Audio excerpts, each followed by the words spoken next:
realmente en estos últimos años, haciendo algunos trabajos que cuando me han pedido que presentar algo en algún congreso, y después de haber hablado mucho específicamente sobre el tema que más nos ha convocado, que es el tema de arquitectura del paisaje, arquitectura de bodegas, se me ocurrió preguntarme, nunca nadie me lo había preguntado, ¿cuál había sido mi primer contacto con la arquitectura? Y ahí me puse realmente a reflexionar con mucha sinceridad. ¿Cuándo es que yo conocí el tema de la arquitectura? Y me di cuenta de algo que, fíjate, ahora tocamos, estuvimos hablando hace un instante, a través de las ilustraciones de los libros de cuentos. Uno no se da cuenta hasta qué punto las ilustraciones que uno ve en el mundo infantil, hasta qué punto eso va enseñando cosas. Me puse a pensar y descubrí, porque todavía estaban en la casa de mi madre, los libros de mi infancia. Las vistas aéreas, ¿cuándo ve una ciudad por primera vez desde arriba? Si en esa época, cuando yo era chica, no se viajaba mucho en avión. Claro. Pero había cuentos infantiles donde a un personaje chiquito viajaba en las alas de un pájaro y se veía abajo la ciudad con personitas, con carruajes, con luz prendida dentro de los edificios. Cuando yo era chiquita todavía no había televisión. Entonces esas imágenes tan fuertes de hoy no existían, era pura ilustración. Entonces ahí uno empieza a darse cuenta que es una ciudad, pero no vivida desde adentro, sino una ciudad como conjunto, con gente, con historias que transcurren en el mismo momento, diferentes, pero que todas al mismo tiempo tienen un hilo en común. Otra cosa importante fue en esos libros de pequeña, que tenían unas ilustraciones inolvidables realmente, la escala de las cosas. Y cuando uno no sabe leer todavía, lee ilustraciones de los cuentos. A través de las imágenes. Claro, a través de las imágenes. Por suerte yo tenía eso, porque me daba cuenta que yo todavía recordaba esas imágenes, estaban en mi memoria. Una niñita parada al lado de una puerta enorme, con una aldaba envejecida, una enredadera, la luz y la sombra que entraba en ese pequeño pórtico donde estaba. No sé si era, quién era, pero era este personaje, y yo recuerdo cómo la luz, la sombra, el toque de la aldaba, la niñita estaba en puntas de pie intentando alcanzar ese herraje, todo eso de la escala y del sentimiento. De repente había castillos o había chozas de una viejecita que vivía en un bosque, o había una ciudad con carros. Eso va llenando la imaginación desde pequeña. Después yo nunca pensé, porque ni siquiera existía la carrera de arquitectura cuando yo era chica ni cuando me recibí. Yo fui a una escuela humanista donde nos preparaban para ser filósofos, profesoras de literatura, de historia, ahí fue. Entonces, ¿qué es lo que iba a hacer uno para donde había sido condicionada? Yo creía que iba a ser, no filósofa, escritora. Escritora. Sin embargo, tuve una beca a Estados Unidos cuando tenía 18 años, de American Field Service, y fui a una casa, me depositaron una casa por un año, y al lado había un señor cuya ventana yo todos los días veía cuando pasaba a la escuela, ida y vuelta. Este señor estaba frente a la ventana, siempre sobre una mesa grande, dibujando. Y a mí me gustaba dibujar mucho. Y veía a este señor que tenía una vida que me parecía extraordinaria porque tenía música, dibujaba, y resulta que este señor era muy amigo de la familia donde yo viví. Me empezó a invitar a ir a Chicago, a ver obras, a ver materiales. Cuando volví, dije, quiero ser arquitecta. Y por suerte justo habían inaugurado la Facultad de Arquitectura un par de años antes. Qué maravilla, ¿no? Y era algo que no era para mujeres en esa época. Estoy hablando del año 64. Claro. Hace muchísimo tiempo. Era para el mundo masculino. Era para el mundo masculino, y en Mendoza no tenían ninguna relación, éramos poquísimos, más o menos como acá, grupos muy pequeños, un privilegio en aquella época, clases mañana y tarde, muy intensas, mucha dedicación de los profesores.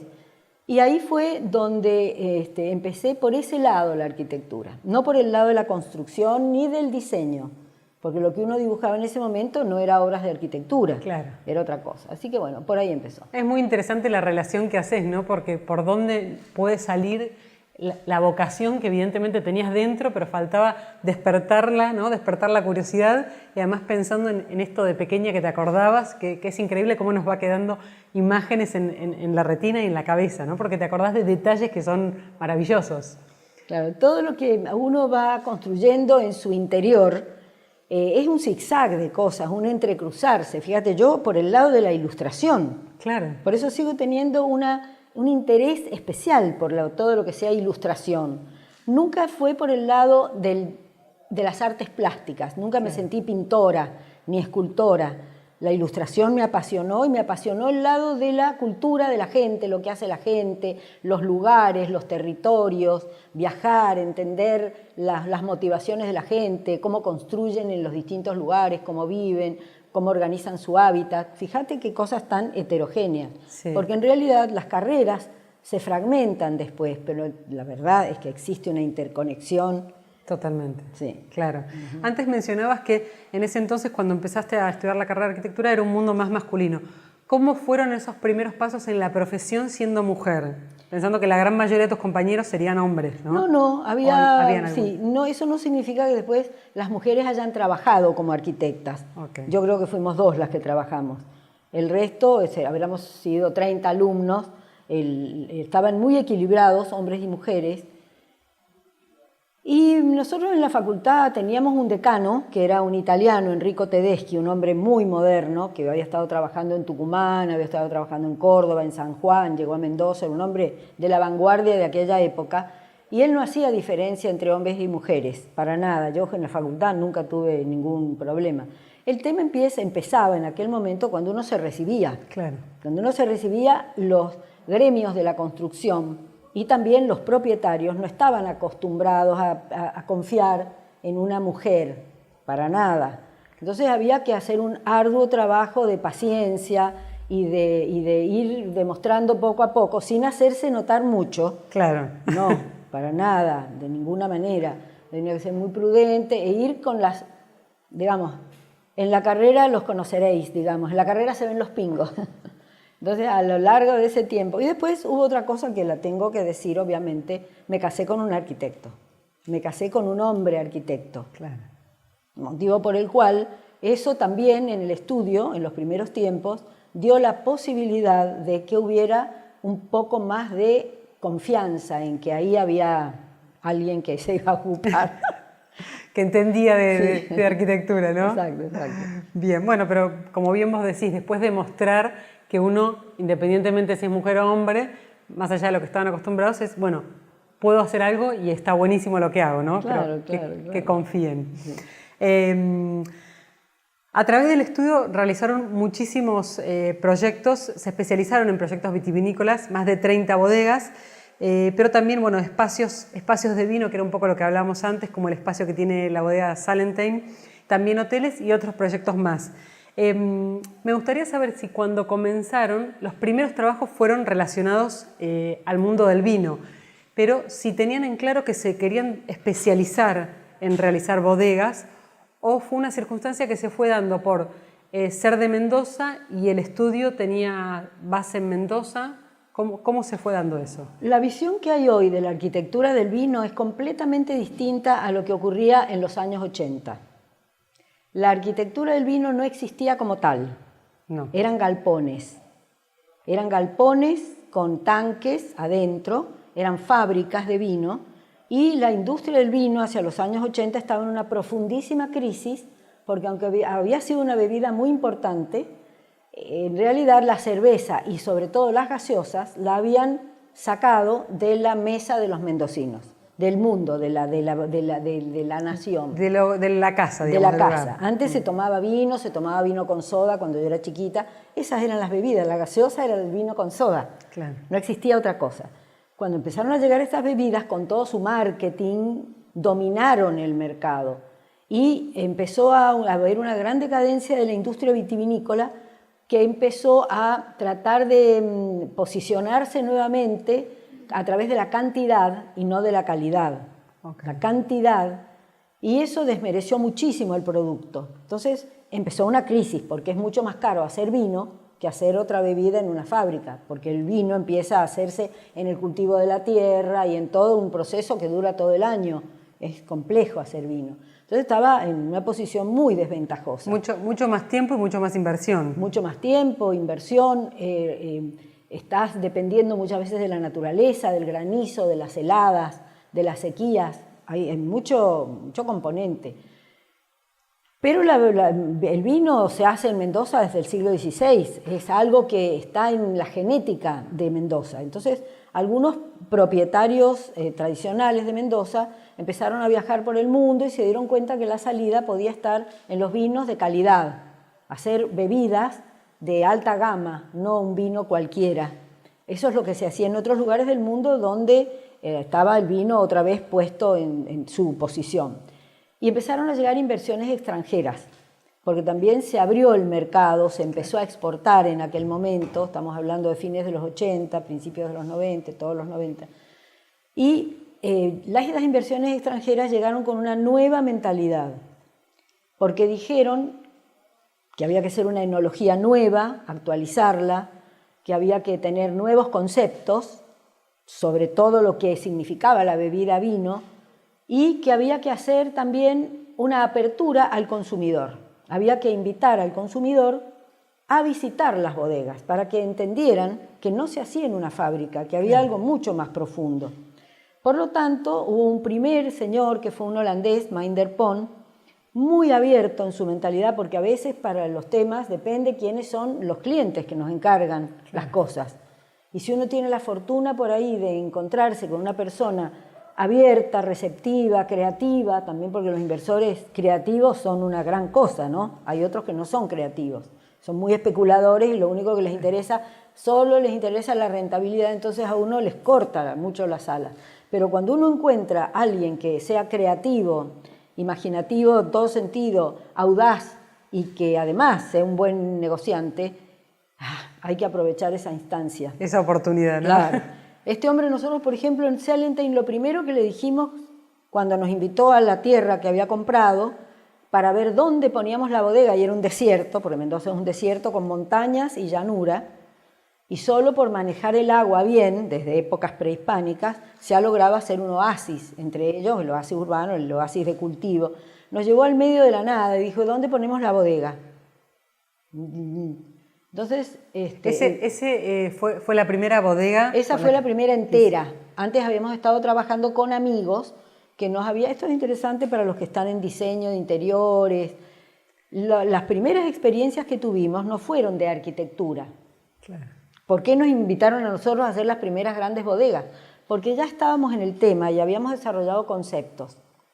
Amigos nuestros que tenían bodegas nos habían pedido que organizáramos algunos espacios para recibir a los periodistas que ellos estaban empezando a invitar o a los formadores de opinión. Claves para ese momento, ¿no? Para comunicar. Para eso de decir, vengan y vean lo que es hacer vino, vean, miren la tierra que nosotros tenemos, miren las uvas que producimos y prueben nuestros vinos. Ahí nosotros nos dimos cuenta de cosas muy importantes, tremendamente importantes, que la percepción del vino no era solamente, como lo perciben los enólogos, gustativa, olfativa y táctil de la lengua, no.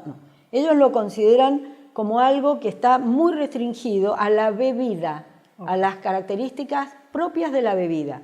Pero cuando nosotros estábamos en las reuniones que nos invitaban, nos dábamos cuenta que las personas disfrutaban lo que miraban. El espacio, ¿no? El lugar. El espacio, la naturaleza, la montaña, el desierto que cuando le ponía agua se transformaba en un vergel, las conversaciones, lo que comían, lo que conversaban, la afinidad que podía llegar a haber en los temas que se hablaban.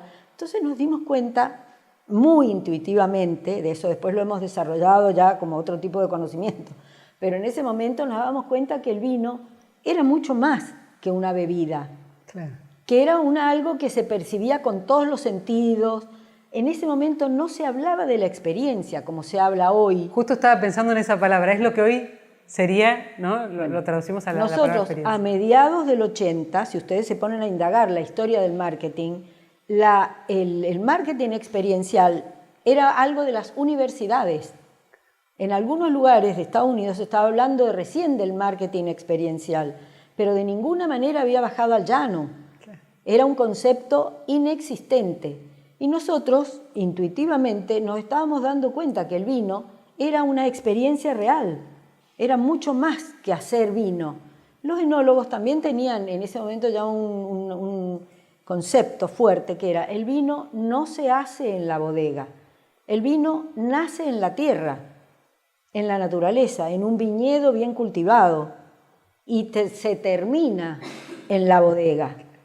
Entonces ahí empezaba a pasar algo muy inspirador para desarrollar un tema de arquitectura, porque ahí nos dimos cuenta que el tema de arquitectura era crear un espacio estimulante para beber vino y para disfrutar todo lo que el vino produce, que produce un relax, que ablanda las relaciones, la gente está disfruta y más descontracturada. Entonces, esos ambientes donde jugaba mucho la luz, la música o lo que fuera, lo que se ve, etcétera, lo que se come, lo que se conversa. Entonces, nuestros primeros trabajos fueron esos, fueron cosas efímeras: armar un lugar en la viña para comer a la sombra, armar un lugar en una bodega impresentable, porque a lo mejor estaba toda tapizada en azulejo San Lorenzo, color turquesa, con parches de rosa, amarillo.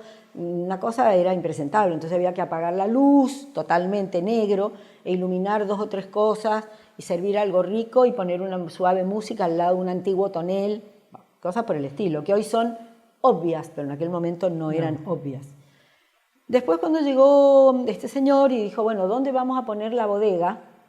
En un medio de una llanura con un fondo imponente de montañas, dijimos, habíamos estado nosotros trabajando mucho tiempo en temas de identidad, de patrimonio, de todo eso, patrimonio del paisaje, y entendíamos que Mendoza es sobre todo un enclave andino importantísimo, digamos, dentro de todo lo que significa la cordillera de los Andes, que uno puede hablar de lo que significa en el Perú, los Andes, o los Andes en la cerca de la Antártida, el sur de Chile, pero Mendoza tiene las altas cumbres, las más altas cumbres de América, nevadas, es una cosa fuertísima, y también como paisaje imponente. Entonces dijimos, bueno, hay que poner la bodega frente a las cumbres más altas de los Andes y hacer una perspectiva de recorrido de los visitantes que vaya derecho por largo trecho con esa imagen de la bodega andina, porque eso va a quedar grabado en la memoria de la gente y se va a relacionar como que Salentein es una bodega andina. En ese momento el concepto de bodega andina no se había trabajado y se trabajó desde la imagen. Efectivamente, al poco tiempo empezaron a aparecer muchos afiches incluso de La Nación que habían tomado ese concepto, porque cuando nosotros empezamos a hacer la primera bodega, que fue Salentein entera, y después seguimos con Norton y con muchas otras que ya existían en Mendoza, ¿saben qué afiche tenían? Una botella de vino, una mujer con un poncho pampa y atrás la pampa húmeda de Buenos Aires con vacas y todos. Claro. Y cuando nosotros abismados preguntábamos, pero ¿y esto a qué se debe? ¿De dónde es este vino, claro, no? Claro, decían, es que este vino es para exportar y en el extranjero, Argentina es pampa húmeda y no hay que desconcertar a los mercados. Eso era la respuesta, ¿no? De 2 bodegas importantísimas. Qué Entonces, locura. Salentein empezó a retomar, porque esto había estado a principios del siglo, fue la época, otra época de oro de Mendoza fue la gran inmigración a principios del siglo XX. Ahí hubo grandes inversiones y aparecía en la gráfica del que le pegaban en las barriles, en las barricas, aparecían bodegas con las montañas atrás. Después todo eso se había olvidado totalmente. Entonces ahí empezamos a decir, no, la bodega con la montaña atrás, importante.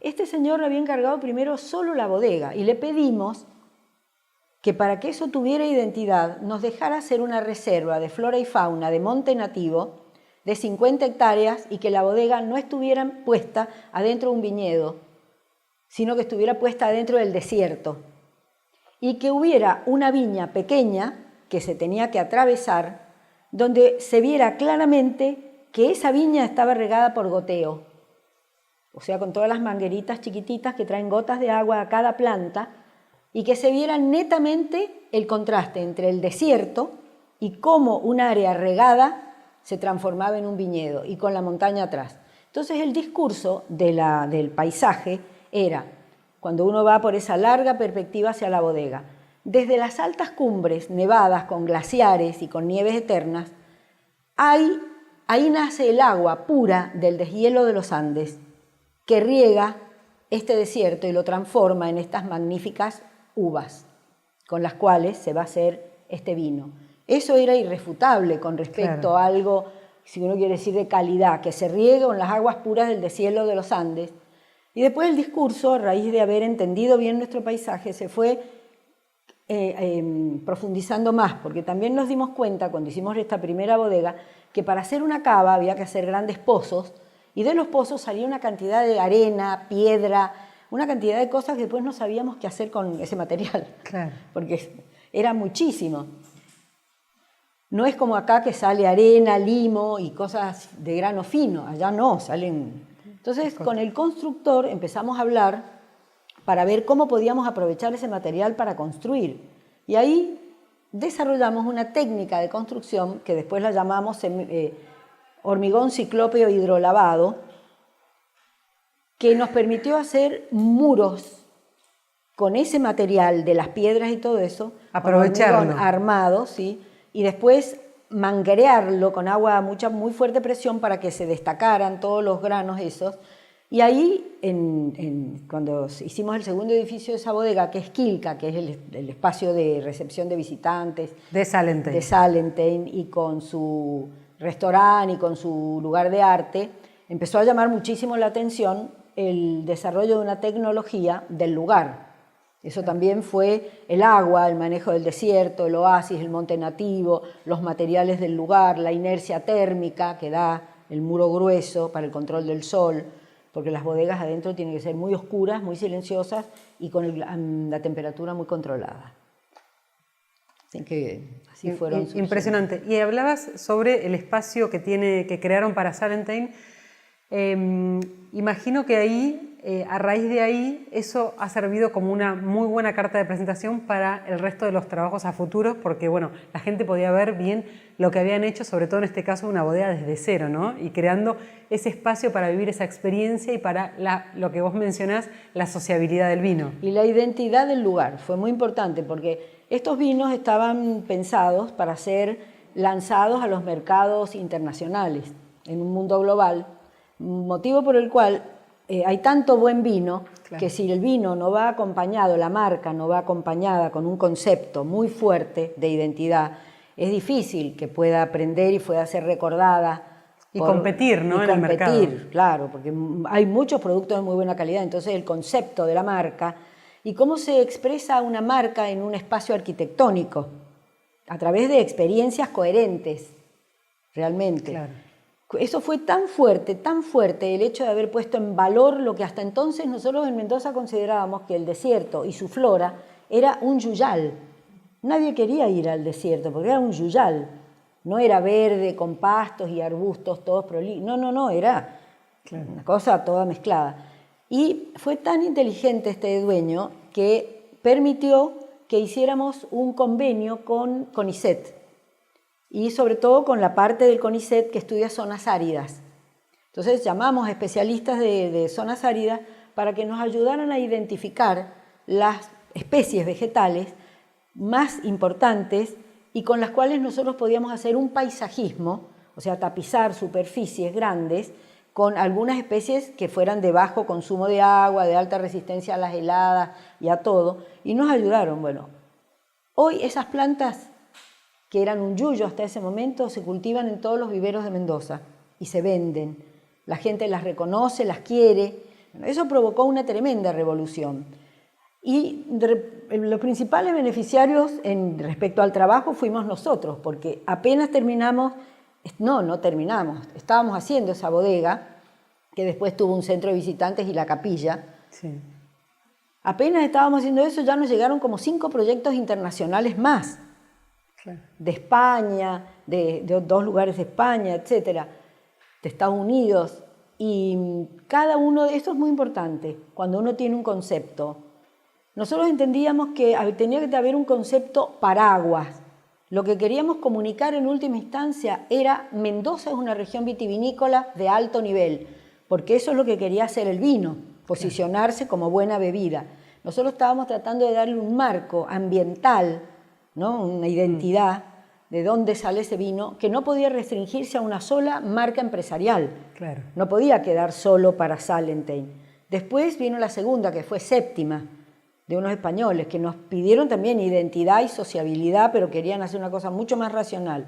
Hicimos una bodega como objeto arquitectónico completamente diferente, pero tenía conceptos iguales. Por ejemplo, esta bodega Séptima es una caja larga, donde, como estamos muy cerca de la subida a la montaña, a los Andes, teníamos la posibilidad de hacer voladura con dinamita de grandes rocas que tienen más de 1 metro cúbico, y hicimos unas paredes hacia el norte, para que no entrara mucho el calor del sol, que tiene unas paredes de roca que se van haciendo hacia arriba, 14 metros de altura de pared, de una bodega que mide como 1 cuadra de largo, impresionante.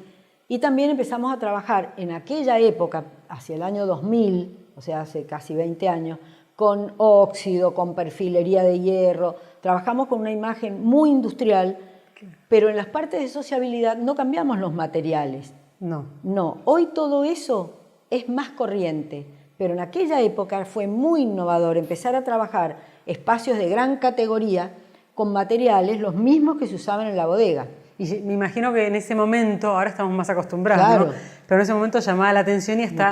Muchísimo. Capaz que a algunas personas no les terminaba de gustar, ¿no? Claro, pero la vanguardia ayudaba mucho y la prensa ayudaba mucho. Y también ayudaba mucho que había una prensa audaz que venía también de internacional, y ayudaba mucho la prensa, y la opinión de la prensa internacional ayudaba mucho también. Bueno, y tuvimos como 5 o 6 bodegas, cada una distinta. Y todo el mundo pregunta, ¿pero cómo los competidores les daban al mismo estudio? Fuimos capaces de, con un concepto, marco, paraguas, que era poner en valor el paisaje de Mendoza y el ambiente mendocino, el sol intenso, el desierto, la escasez de agua, el agua pura, como el oasis, etcétera, etcétera.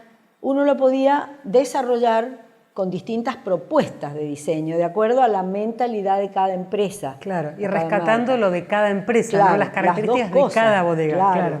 Había algunas muy tradicionales, otras había muy jugadas. Por ejemplo, O Fournier era un empresario joven, muy loco, que dijo: quiero una bodega del siglo XXI, inédita, que represente los vinos del Nuevo Mundo y no tenga un mango. Así que hagámosla por etapas. Y otro, familia bodeguera, muy tradicional, no, queremos que parezca una casona, un caserón familiar, pero todos tenían esa impronta de la materialidad, del lugar, del color, del uso del sol, la sombra, etc. Pero cada una con el lenguaje que le convenía a cada bodega. Una, claro.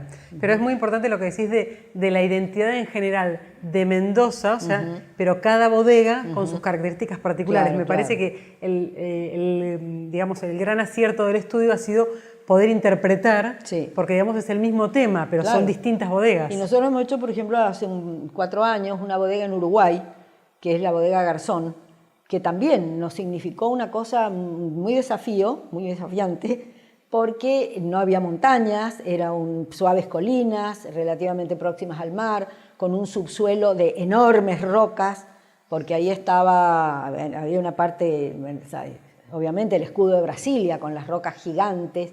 Para nosotros era un desafío cómo interpretar ese paisaje del vino. Entonces hicimos unas cavas que van entre medio de las rocas, proyecto que tuvimos que ir desarrollando a medida que se iba excavando, porque en Uruguay son el gobierno no te permite hacer voladuras, te controla muchísimo todo. Entonces no pudimos hacer un proyecto. Toda la parte de arriba sí, pero los subsuelos los se iba viendo a medida de lo que iban descubriendo. Claro. ¿No? Entonces, pero hay un concepto: trabajar con la naturaleza, asociarse a la naturaleza y trabajar con ella para decir cómo es el vino, tratar de expresar cómo es ese subsuelo donde están las raíces del vino, o el clima exterior y la sociabilidad del vino. Es que las bodegas están en la naturaleza y el vino viene de la tierra, que era Claro, lo que mencionabas claro. antes. Y la gente lo tiene que disfrutar en su plenitud, en el lugar donde ese vino se hace. Eso es identidad, eso es disfrutar la identidad. No es solo ver una etiqueta. No, y leerla y ver las claro, características claro. y después probarlo y ya está, ¿no? Lo que claro, decías antes. claro. Y antes de dedicarte a hacer bodegas, ¿cómo era tu vinculación con el mundo del vino? ¿Con la tierra, con la vendimia, con el sabor del vino? Los mendocinos, como el vino se hace desde el siglo XVI, el Mendoza y el vino es algo indisoluble. Todo el mundo ha tenido una, no digo bodega, pero sí viña, o un pariente o uno mismo, grande, chiquita. La fiesta de la vendimia, para nosotros los mendocinos, el año no empieza el 1 de enero.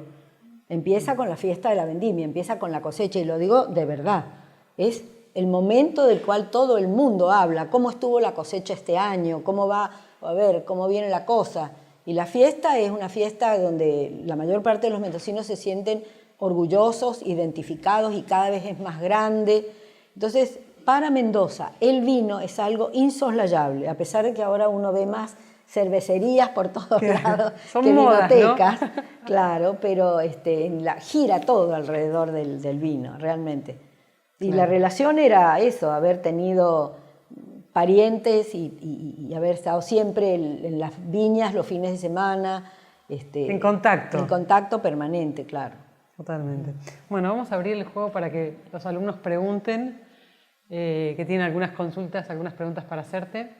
Hola Eliana, soy Carolina, estudiante de Relaciones Públicas, y quería preguntarte qué característica distintiva tiene tu estudio respecto de los otros que también se dedican a bodegas. Bueno, en primer lugar, que nosotros empezamos el tema. Nosotros en el año 97 ya estábamos proyectando la primera bodega, cuando era un momento en que la arquitectura del vino no existía como tal ni en el mundo, ni en el mundo. Nosotros, cuando buscamos algún antecedente para hacer bodega, no encontramos una sola publicación. Sin embargo, 5 o 6 años después, cuando empezaron a llegar periodistas para visitar bodegas Salentine, nos empezaban a mostrar que en otros lugares del mundo, paralelamente, se habían estado haciendo los mismos procesos. Bodegas modernas, bodegas no solo modernas en arquitectura, sino una nueva enología. Claro. Y la relación que nosotros tenemos con el medio de arquitectura de nuestra propia provincia es que nuestros propios colegas nos decían, pero ¿qué están haciendo? Es como si hoy nos dijeran que hay que hacer un depósito para cubrir ajo recién cosechado, algo que no tiene ningún interés como elemento de arquitectura, como proyecto. Claro. Nos decían, pero ¿qué están perdiendo el tiempo haciendo una bodega? Era como un depósito de tanques. Sin embargo, en el momento en que nosotros trabajamos, le dimos entidad de proyecto de arquitectura. O sea, se habló de la funcionalidad, se habló de la forma, se habló de la escala, se habló de las condiciones espaciales, se habló de diseño, se habló de incorporar además de la funcionalidad del programa de elaboración de vino enológico, se habló de un programa de sociabilidad, o sea, proyectar la visita de la gente que va a una bodega a conocerla. Es un proyecto que se tiene que insertar con un movimiento que es completamente diferente al productivo. Claro. Entonces eso se proyecta. Nosotros tuvimos, como te digo, un hándicap de tiempo, porque nadie le daba importancia, y a nosotros nos llegaron los proyectos por casualidad. Nos llegaron porque ya estábamos haciendo pequeños espacios para recibir a la prensa de esta gente pionera que empezaba a querer que los vinos se conocieran. Entonces, nosotros ya estábamos en ese lugar. Nadie más estaba en ese lugar en ese momento. Nosotros tuvimos la oportunidad de hacer obras muy importantes. Al principio se hicieron como 5 o 6 al mismo tiempo y todas despertaron una sorpresa enorme. Nos empezaron a invitar a muchos congresos, hubo muchas publicaciones y todo el resto no sabía nada de vino, no sabía. Toda esa construcción la habíamos estado haciendo nosotros. Pasó mucho tiempo hasta que muchos arquitectos querían arrimarse al tema, pero no había conocimientos, no había publicaciones, y los ingenieros agrónomos no te van a decir cómo se hace una bodega, ellos te van a decir cómo es el proceso de elaboración del vino, pero no cómo sacarle provecho a una sala de tanques para que cuando la gente entre se quede sin respiración, porque aprovechaste la escala, aprovechaste la luz y la sombra, aprovechaste el brillo de los contenedores de acero inoxidable, aprovechaste el recorrido, el silencio, el perfume, el eco que se arma, la escala monumental de las cosas, y los pasés recorrer espacios que la gente sale convencida de que el vino, wow, es algo importante. Para que pasara eso, la matrícula, como uno generalmente dice, los colegas, tuvieron que ir adaptándose a eso, y muchos ni siquiera las visitaban en las bodegas, hasta que el fenómeno fue tan grande que en la Facultad de Arquitectura pusieron una cátedra. Hoy en arquitectura hay una cátedra en 5º año que es arquitectura de bodegas, se aprende a diseñar bodegas. Eso amplió muchísimo y hoy hay mucha buena obra de arquitectura de bodegas. Algunas grandes, por ejemplo, Zucardi hizo hace un par de años una obra magnífica, muy linda, también con este hormigón ciclópeo, de la materialidad, o sea, han seguido bastante esos lineamientos, por suerte, porque no se ha trabajado en decir, bueno, a ver cómo puedo ser el más extravagante de los arquitectos para llamar la atención y que eso no tenga después consistencia para identificarse como una cultura del vino del lugar. Eso es importante, la identidad del vino necesita una identidad de arquitectura y paisaje. Y la mayor parte de los arquitectos han tomado esos conceptos primeros y los han desarrollado muy bien, cada uno a su manera, hay obras muy lindas. Hoy estamos en una etapa ya no de grandes bodegas, ahora hay bodegas pequeñas, casas bodega, bodegas boutique, y muy relacionados. Solo el tema de bodegas, por ejemplo, nos ha derivado ahora hacia hoteles, hotelería, que también trabajamos más o menos con los mismos conceptos. Así que bueno, eso es lo que ha ocurrido con la matrícula. Hola, Eliana, mi nombre es Lara y te quería preguntar qué es lo que más te atrae de la identidad nacional. Nacional, sí. La variedad extraordinaria. Y yo realmente los invito a interesarse y a viajar, porque sobre todo cuando se vive en Buenos Aires, que es un lugar del país muy particular, que solo los del interior sabemos. Buenos Aires es como una cabecita muy fuerte y muy vibrante y muy eléctrica que está en el Río de la Plata siempre mirando hacia afuera. El país, a mi criterio, es como una mochila que lleva a Buenos Aires y que Buenos Aires no le entiende y el resto del país somos la mochila de Buenos Aires. Muy sujeta a la macropolítica, a la macroeconomía, con muy pocas posibilidades de desarrollo regional. Mendoza, por suerte, es una provincia que tiene mucha entidad, mucha presencia, por muchas cosas. Y el país necesita ser conocido y necesita ser experienciado.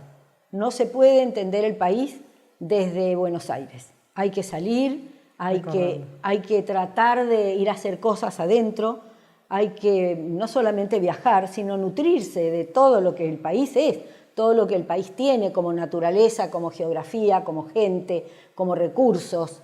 Es un país extraordinariamente interesante, pero desnutrido, debilitado, sin confianza en sí mismo. Y lamentablemente cuando eso ocurre, cuando se pierde la autoestima, que es no digo en Mendoza, pero en el resto de las provincias hay una pérdida tremenda de autoestima, tampoco lo digo de Córdoba, tampoco lo digo a lo mejor de Santa Fe, lo digo de muchas otras partes extraordinarias del país. La falta de autoestima es una cuestión psicológica también. Hay que hacer una relación entre Buenos Aires y el interior del país, que a veces se piensa que el interior del país es peyorativo hablar de él. No es nada peyorativo, es una realidad, es una realidad que por ahí un poco pesa. A mí a veces, hasta la voz, no sé si se dan cuenta, por ahí se me nota. Es necesario volver a relacionar el puerto y todo lo que ha significado la cultura de acá con el interior, que es el cuerpo del país. Totalmente. Contanos el proyecto que estás trabajando a nivel país y este recorrido que estás haciendo por distintos lugares muy interesantes. Es muy interesante también hablar sobre cómo una carrera, cuando no se la interpreta solamente como una carrera de, a ver, ¿qué rentabilidad voy a tener yo con esta carrera? Sino, ¿cómo soy yo metida en este camino, ¿verdad? Cómo uno va moviendo los intereses. La vida le va ofreciendo cosas a causa de que a uno ciertas cosas le interesan. Y entonces es increíble, yo a esta altura de mi vida, tengo 72 años, bastantes, uno se da cuenta cómo hay cosas que van como siendo atraídas por un imán que uno ya tiene. A mí me interesa tal tipo de cosas desde la infancia. Y si yo, aunque sea como hobby, las voy desarrollando, en algún momento de mi vida esas cosas llegan y se transforman en trabajos. Este interés que yo siempre he tenido por la historia del país, por la historia de las regiones, la cultura, la producción, la gente, el paisaje, en fin, todo eso. De repente, hace 2 años, el Ministerio de Turismo de la Nación creó un programa que se llama Pueblos Auténticos. Es un programa maravilloso que intenta descubrir el país a partir de identificar puntos estratégicamente ubicados desde el canal de Beagle hasta la Puna jujeña, pasando por los esteros de Liberá, siguiendo por las sierras del centro del país, las altas cumbres de Mendoza, los lagos de la zona de Traful, todo eso. Bueno, todo ese panorama, puntos, pequeños puntos, frágiles, de poca gente, muy poca gente, pero ver cómo viven, qué hacen, por qué están ahí. ¿A qué se dedican? ¿A qué se dedican? ¿Qué producen? ¿Cómo han subsistido ahí a lo largo del tiempo? ¿Qué han creado? ¿Cuál ha sido su creatividad? ¿Cuáles son sus esperanzas, sus sufrimientos, sus expectativas? Bueno, es una cosa, hace 2 años que estamos trabajando ahora, el programa se cierra con 18 pueblos que hemos recorrido. Y bueno, ha sido una experiencia de la variedad de la cultura argentina, por eso identidad argentina, multiplicidad argentina, heterogeneidad, pero todavía desconectada, desconocida, desarticulada. Y en parte de los creativos somos los que tenemos que tener, porque los intelectuales hacen mucho, pero la cosa de los intelectuales generalmente queda en anales de congresos, en publicaciones de difusión un poco más restringida. En cambio, los creativos, la gente que ilustra, la gente que hace objetos, la gente que comunica, esa gente es la que puede llegar a hacer trabajos de vinculación de esta heterogeneidad, de esta diversidad extraordinaria de nuestro país, que todavía necesita vincularse más. Sí, totalmente. Y van a encontrarse con muchas sorpresas extraordinariamente lindas, se lo afirmo. Bueno, justamente antes contáselo a los chicos lo que me contabas de esta localidad de 200 habitantes que se llama Angelita, Claro. que está cerca de Junín. Ajá. Y que hay una comunidad, me decías, de musulmanes Sí, que viven allí. Exacto. Bueno, es una anécdota. Vengo anoche, llegué muy tarde, de una expedición que hicimos a uno de estos pueblos, el último que estudiamos este año, que se llama La Angelita. Bueno, ¿qué es La Angelita? Nosotros nos llegan estas cosas, tenemos que ponernos a investigar La Angelita, ¿dónde queda? Entonces nosotros hemos desarrollado una metodología que empieza por ver cuál es la matriz geográfica, la matriz natural, ¿dónde está el territorio? La gente hoy no sabe geografía, no conoce el país, no conoce la geografía del país, o sea, no conoce su casa. Es terrible no conocer el país, ni siquiera por un plano, un mapa. Es patético, no se sabe dónde uno está parado. Entonces, bueno, cuando nosotros empezamos, Google, gracias a Dios, hoy es un instrumento de exploración preliminar muy bueno que te permite, si vos sabés cómo hacer los links, llegar a trabajos universitarios que han sido subidos en ciertas plataformas.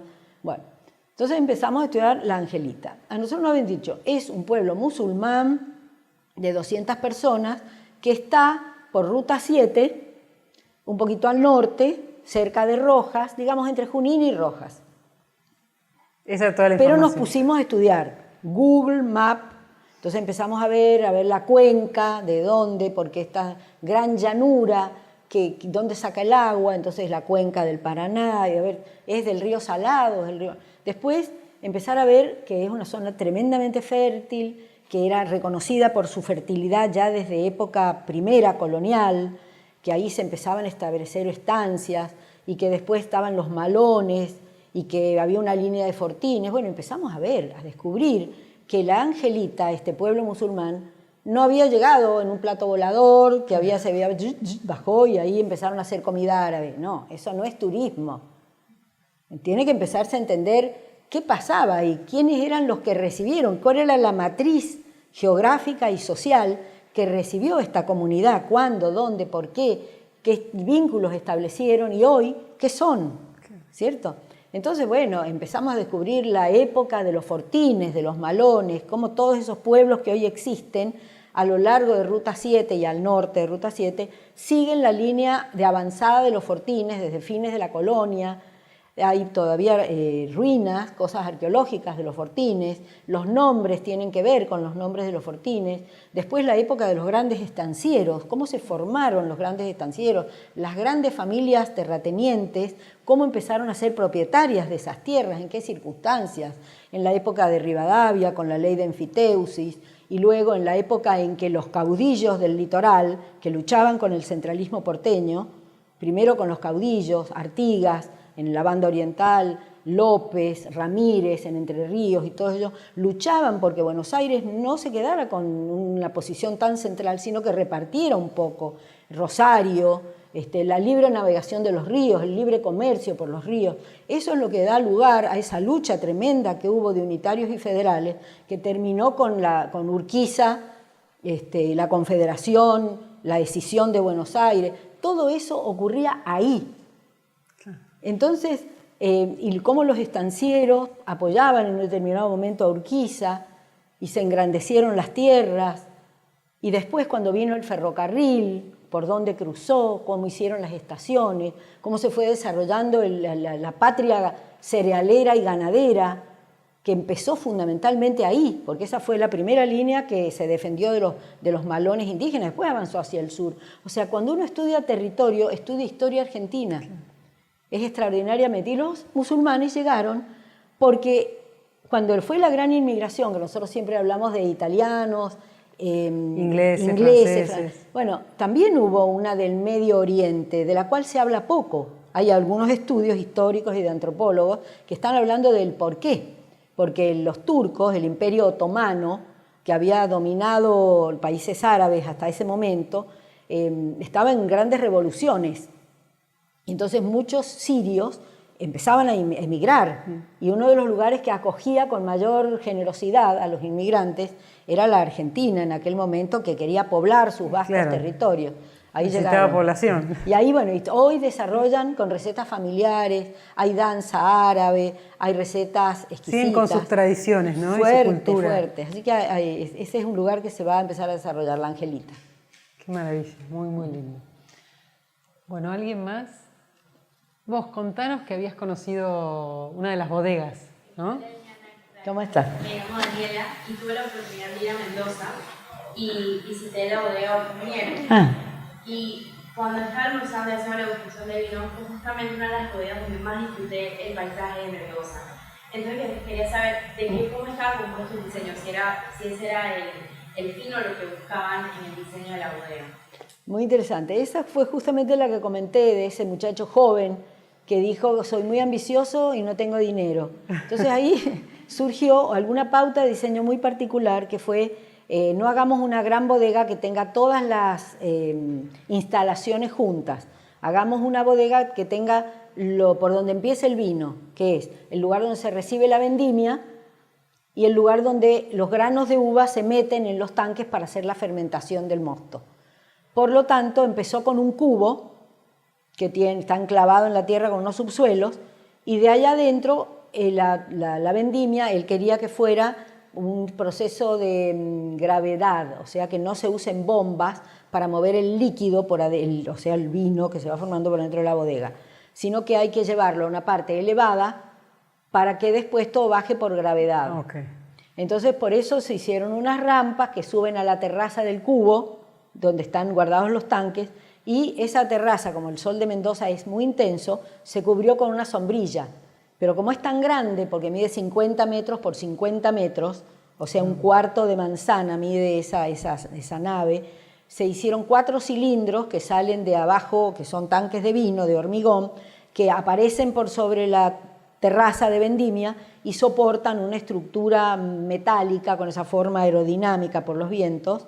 Eso fue el inicio de la bodega, muy audaz como forma, pero muy lógica por el funcionamiento. Y después la cava, que es el siguiente lugar, después de haberse hecho la fermentación, el vino, el líquido, sale para madurar en la cava.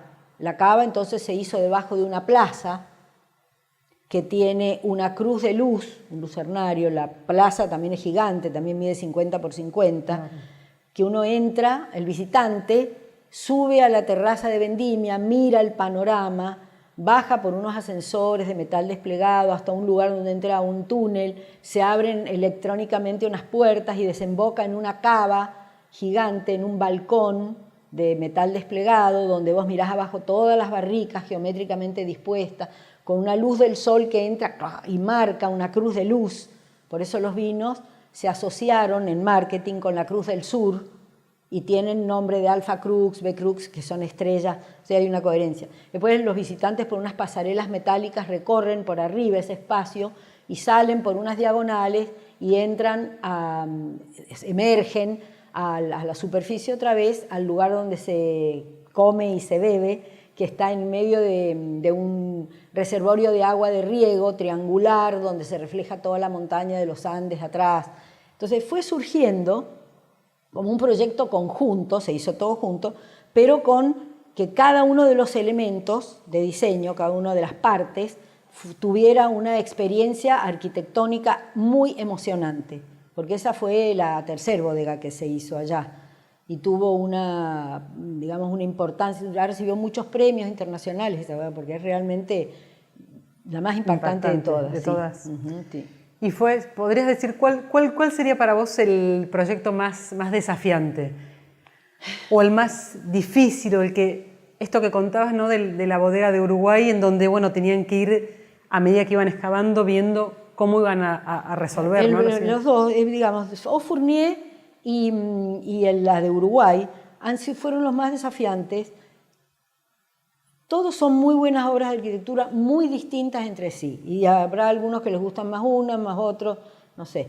Pero en cuanto a desafío de proyecto arquitectónico y de diseño, las que son hechas en etapas, que necesitan el diseño de una parte y después nexos, son complejas, porque a esos nexos le tenés que dar una secuencia de experiencias que no hagan que se fragmenten las cosas, sino que haya una continuidad desde el punto de vista funcional y para el visitante desde el punto de vista perceptual. Entonces las bodegas centralizadas son más sencillas de resolver que las bodegas con nexos. Bien. ¿Alguna pregunta más por ahí? Hola Liliana, me llamo Amanda y te quería preguntar que en el 2016 presentaste el libro Arquitectura del Paisaje. ¿Podríamos decir que es una especie de resumen en imágenes de la trayectoria realizada durante todos estos años de estudio? Claro que sí.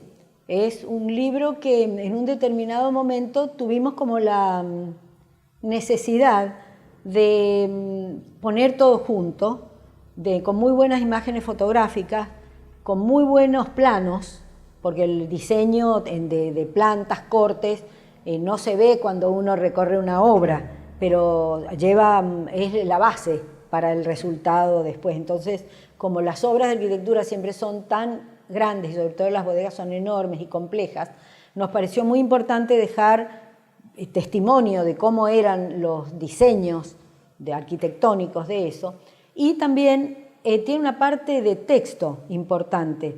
de una parte de texto que habla sobre la filosofía, los conceptos, cómo nació esta arquitectura del vino en Mendoza y en la Argentina, porque Mendoza es líder de la vitivinicultura argentina y sudamericana también, obviamente. Ahí hay una parte de texto que habla de esos fundamentos. Y después también hay explicaciones bastante profundas de los fundamentos de las bodegas y de todo lo que es el diseño de cada una de las que aparecen ahí. Bien. Sí, las fotografías que tienen en redes sociales o en la web, la verdad es que son impresionantes. Y cuando vos describías cómo fue pensada la bodega de Salentein, la imagen que uno ve en online es una postal, ¿no? Claro. Yo pensaba en cómo vos describías todo y recién cuando describías también la bodega de Auffournier, trataba de imaginarme cómo era dentro, ¿no? Es maravilloso. Me gustaría que para cerrar nos cuentes cuáles son los proyectos a futuro, en qué están trabajando ahora. Bueno, como te decía, hay dentro del tema arquitectónico específicamente estamos muy volcados, porque son los proyectos que nos han llegado, más son de tipo hotelero. Ahora estamos haciendo un hotel muy interesante para Auffournier, que ha sido vendido y ahora ya no se va a llamar más Auffournier, porque fue vendido a unos canadienses y se va a llamar Alpha Wines. Okay. Nosotros preguntamos por qué siempre inglés, pero bueno. Claro, porque vende el nombre.